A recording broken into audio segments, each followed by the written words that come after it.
เราทุกคนวันนี้จากประเทศไทยมันออกลูกอมใหม่นะคะนี่อม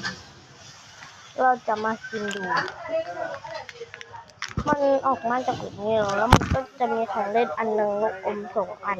เนี่ยเราจะมาแกะกันว้าแกะไม่ได้ได้ละอุ้ยเอา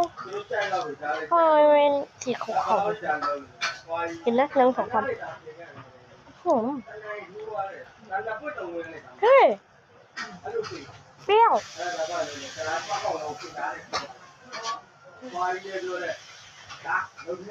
มันไม่ใช่น้ำลายนะมันคือสีขาวๆที่มันแบบเหมือนโค้กอะ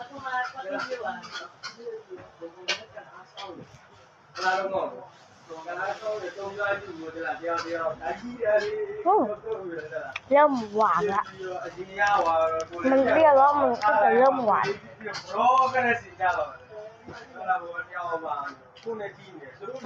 อร่อยนะ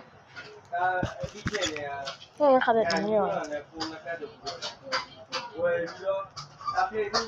มันจะ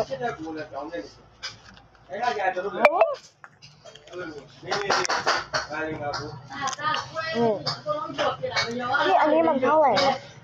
5 บาทเองมันไทยขึ้นเลย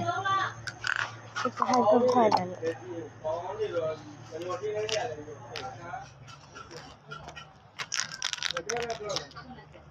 มันจะเป็นแบบลูกยามันเป็นสีอะไรก็ได้